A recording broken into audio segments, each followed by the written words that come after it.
కనిపిస్తుంది మేడం ఇక్కడ credit card details కోసం పరిచయం అవుతుంది. ఓకే, ఇది ఆఫీస్ రన్ అవుతుంది. అయితే మనం షో తీస్తున్నాం, సబ్జెక్ట్ షో తీస్తున్నాం కిషోర్ గారు.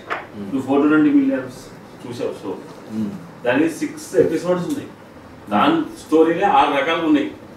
అంటే 420కి ఇన్ని ఎపిసోడ్లు ఉన్నాయి అన్న. 420 million ఇన్ని ఆప్షన్స్ ఉన్నాయి మన దగ్గర. ఏదైనా అప్లోడ్ చేసుకోవచ్చు. చిన్నది 2 నిమిషాలు ఉంది, పెద్దది 1/2 hour ఉంది, హిందీలో ఉంది, తెలుగులో ఉంది. ఇట్లా ఇన్ని లాంగ్వేజెస్లో ఉంది. అన్ని రకాల కథలు కూడా ఉన్నాయి. 4 ఉన్నాయి కథలు. ఎన్ని ఉన్నాయి 420 million? మనం ఏం స్టోరీస్ చెప్పలే కదా. దాంట్లో ఏం చెప్పాం 1/2 hour. దాంట్లో నీకు 1/2 hour బాగుంది, ఈరోజు బాగుంది, మొత్తం డేటా అంతా ఇన్వెస్ట్ చేసి ఒక టెక్స్ట్ బుక్ లాగా చేసినాం ఈరోజు సింపుల్గా. దానికి కూడా కొంచెం ఏంటంటే బోర్డు మీద రాసి దీనికి మనం 1/2 hour స్టోరీ అటాచ్ చేసాం అందులో. సూపర్ ఉంటుంది. ఈ కాన్సెప్ట్లో సబ్జెక్ట్ చెప్తున్నాం నా పైన. నెక్స్ట్ మా ఇద్దరికి టెక్నికల్ డిస్కషన్ ఉంటుంది, అది టెలికాస్ట్ చేసిన అనుకో.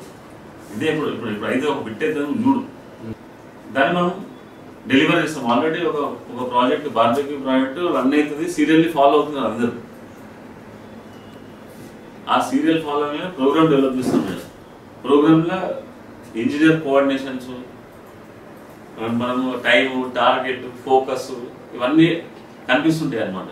డిస్టర్బెన్సెస్ ఇట్లాంటివి. అయితే ఇప్పుడు మాకు ఒక సమస్య ఉంది దీంట్లో. యాక్చువల్గా దాంతో చేసేయచ్చు అనుకున్నాము. PWM కాన్సెప్ట్ వాడాలి ఇక్కడ. పల్స్ విడ్త్ మాడ్యులేషన్ అంటే on duty cycle, off duty cycle మీద వోల్టేజ్ డిపెండ్ అవుతుంది. ఎదుగుతే అసలు దీంట్లో అది లేనే లేదన్నాడు.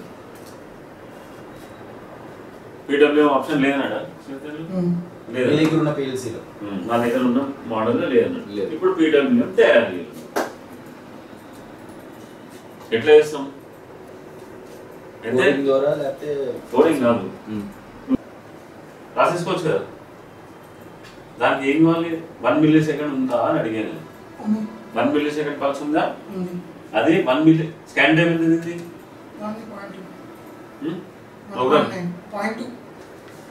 2 millisecond. 0.2 milliseconds. 0.2 millisecond scan time. కానీ నాకు ఎంత కావాలి? 1 millisecond. 1 millisecond. 0.1 millisecond ఉందా దాంట్లో? 0.1. 0.2 కాదు, 0.1. అయితే 1 millisecond పెట్టి నువ్వు ప్రోగ్రామ్ లో కౌంటర్ పెట్టావు అనుకో, స్కాన్ టైం చూసుకోవాలి.